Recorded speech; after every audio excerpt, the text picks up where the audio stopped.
ඉතින් ඔයාලව පිළිගන්නවා මගේ channel එකට.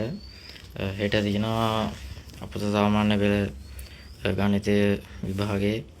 ඉතින් ගොඩක් අයට ජ්‍යාමිතිය ටිකක් අමාරු ඇති. ඉතින් සරලවම දැන් මේ වෙලාවේ ඇත්තටම කිව්ව කරන්න දෙයක් නැහැ. ඉතින් ජ්‍යාමිති ටික කොට දා ගන්නවා නම් මෙන්න මේ ප්‍රමේයන් ටික පොඩ්ඩක් බලාගෙන මොකක් හරි කරන්න පුළුවන්. ඒත් ඉතින් ප්‍රධාන ලොකු ප්‍රශ්නයක් දැන් තියෙනවානේ ජ්‍යාමිති ප්‍රශ්න දෙකෙන් අනිවාර්යෙන් එකක් කොහොමත් කරන්න ඕනිනේ. මේ සාමාන්‍යයෙන් මමත් විභාගය කරේ ජ්‍යාමිති ප්‍රශ්න එක මුල් ප්‍රශ්නේ දෙවෙනි ප්‍රශ්නේ විතරයි ඒක මට මතක විදිහට. ඉතින් ඒක නිසා මම ඒක විතරක් කළා මට ඒකක් තිබුණා. ඒත් මේ කෙටි ප්‍රශ්න වල තියෙන ටික මම කරා. කෙටි ප්‍රශ්න වල තියෙන ජ්‍යාමිති ප්‍රශ්න ටික ඒක කරා. කියන්නේ වෘත්ත වලින් තියෙනවා. ඒ හින්දා ඒ ටික පොඩ්ඩක් අර ප්‍රමේයන් ටික මතකයි නම් මේ මොකක් හරි කරගන්න පුළුවන්. ඒ හින්දා ඉතින් මතාල කරන්න තියෙන්නේ ජ්‍යාමිති මුල ඉඳලා ඉගෙන ගන්න දැන් වෙලාවක් ඇත්තෙම නැහැනේ.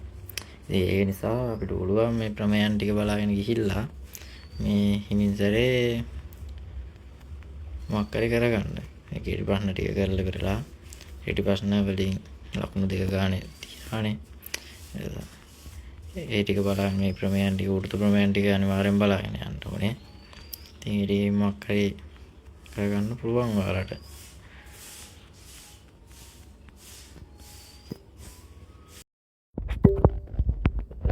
ඉතින් මෙන්න මෙතන මේ තියෙනවා මෙතන මේ ඔයාලට බලා ගන්න පුළුවන්. මෙතන තියෙනවා මේ උඩු ප්‍රමේයන් ටික.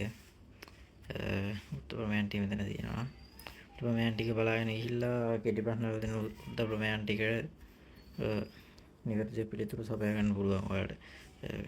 ටික පොඩ්ඩක් පාඩම් කරලා පොඩ්ඩක් මේ රූප ටික නිරීක්ෂණය කරලා ඔයාලට ගන්න පුළුවන් අදහසක් මේක වෙන්නේ කොහොමද කියන එක ගැන.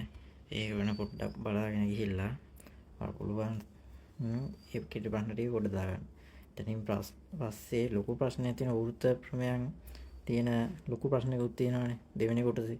ඒ දෙවෙනි කොටසේ තියෙන ප්‍රශ්නෙටත් මුල් ටිකට හරිය උත්තර ලියා ගන්න පුළුවන් වුණොත් සාමාන්‍ය ලකුණු දෙක තුනක් මට මතක විදිහට එහෙම එනවනේ.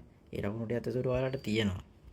අනිවාර්යෙන්ම මේ ඉතින් බලනියොත් අන්තිම මොහොත ජ්‍යාමිතිය කොට දාගන්න සැහැල්ලුවෙන් හරි සුළුවට හරි කොට දාගන්න පුළුවන් නම් මේකම chance එක. ඉතින් මේක තමයි ප්‍රමේයන් ටික බලාගෙන ගියා උත්තර ලිව්වා තමයි තියෙන්නේ.